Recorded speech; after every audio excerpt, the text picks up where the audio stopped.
seu Magelo, que vai bater um papo com a gente, né? Bater um papo com a gente, quero ver a comunidade participando, hein? Vai mais assim, lá. Seu Magelo, né? Desde já, boa tarde. Desde já, muito obrigado por participar do Forrozão 87, né? Porque tem mais de 25 bairros nos acompanhando, fora os bairros, tem as cidades que nos acompanham através do site. E é interessante, né, trazer um conselheiro aqui para que ele possa conversar conosco, né, bater um papo, tirar dúvidas, às vezes certas dúvidas que mães, pais, tios, familiares e toda a comunidade tem. Desde já, muito obrigada e uma boa tarde. Desde já, boa tarde a todos, né, aqui na Rádio FM Fortaleza, na apresentação da Nayara Silva. E também agradecer o convite do Gleison Silva, que me abordou acho que há uns 4 dias atrás, né, e vendo a necessidade desse espaço de ser divulgado o nosso trabalho de Conselho Tutelar.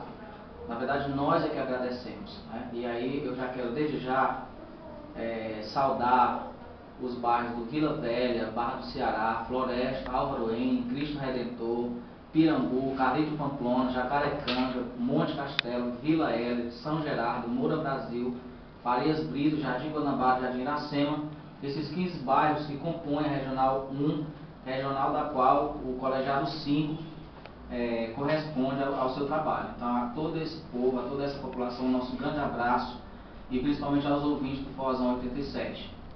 Pronto, tá aí para vocês, o senhor Magelo. Senhor Magelo, eu tenho uma dúvida particular, né, que seria, vamos começar assim. O conselheiro tutelar, ele é o responsável para se cuidar da criança e do adolescente, não é assim?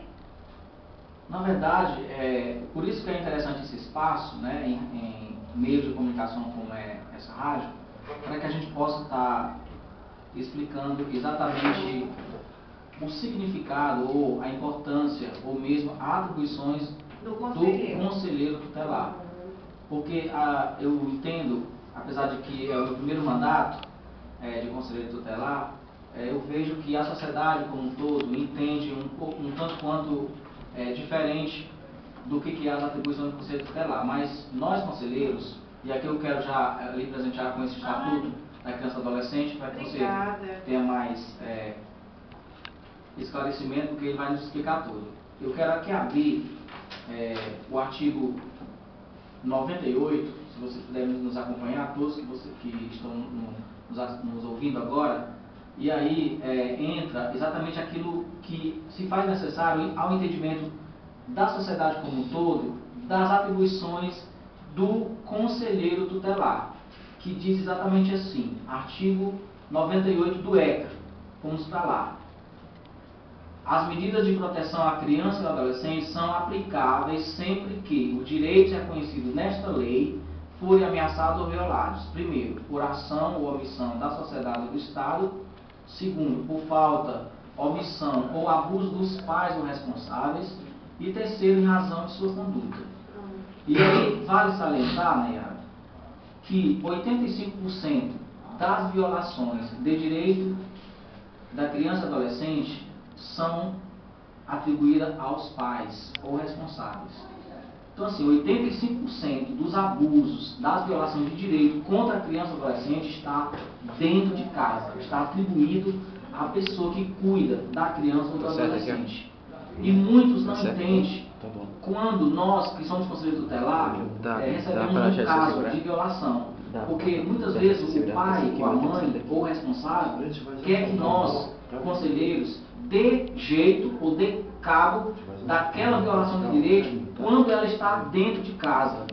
Então é preciso que a sociedade entenda, principalmente a família, que quando uma criança está sendo violado seu direito e que esse direito violado é dentro de casa, tem que ser tratado a família como um todo. Nós vamos, se for necessário, tirar a criança do convívio do agressor, da agressora, mas nós vamos principalmente entender que aquela família que está violando aquele direito, ela se comporte com condições dignas e moral de poder criar e educar e acompanhar o seu filho dignamente. Não é apenas tirar a criança do convívio e a criança nunca mais retornar para aquele convívio. Ela vai retornar, mas para que ela retorne é preciso que a família ela seja acompanhada pelo poder público, no sentido de que ela tenha condições moral e digna e emocional de cuidar daquela criança que foi violada seu direito. Como que a criança, como que a pessoa pode chegar ao conselheiro? Quais são os caminhos, os canais que a gente pode chegar a um conselheiro para fazer uma denúncia, né, informar uma violação de uma criança ou mesmo de um adolescente? Porque tem o Disque Denúncia, né?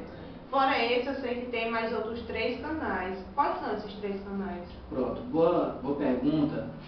E aí é preciso, inclusive, que a sociedade e os ouvintes que estão nos assistindo agora, nos ouvindo, até anotem, porque o artigo 13 do ECA diz que qualquer pessoa, qualquer cidadão, que ele vê, que ele percebe que o direito de uma criança ou de um adolescente está sendo violado, ele tem obrigação de denunciar aquela violação de direito. E aí a gente tem 4 portas de acesso à população. A primeira delas é o Disque 100, que é uma denúncia nacional.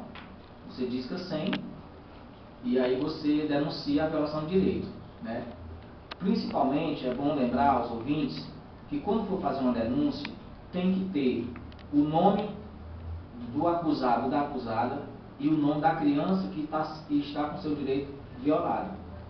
Principalmente o endereço e um ponto de referência, porque a gente tem muita dificuldade de localizar os endereços quando essa denúncia chega em nossas mãos. Então, uma das maiores dificuldades nossas é exatamente o ponto de referência, o endereço, que muitas vezes não é o correto. Então, a primeira porta é o Disque 100. A segunda é o Disque Direitos Humanos, que você pode acessar pelo 0800, que é o 0800 285 0880. Vou repetir novamente, é o 0800 285 0880. É uma denúncia de direitos humanos que também recebe e essa denúncia é chegada até nós através de cada colegiado. A terceira é a presencial, é a espontânea que a gente chama. É a denúncia onde a família que percebe a violação de direito e vai até o Conselho Tutelar. O nosso, no caso, fica localizado na Avenida Bezerra de Menezes, número 480, Altos.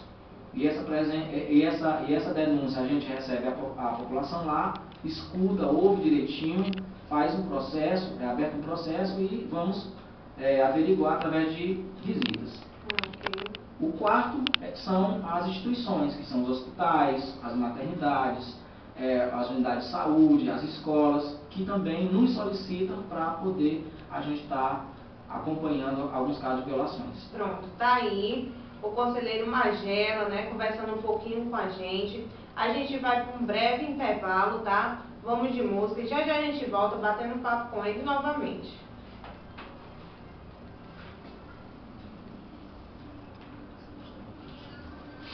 E é de grande?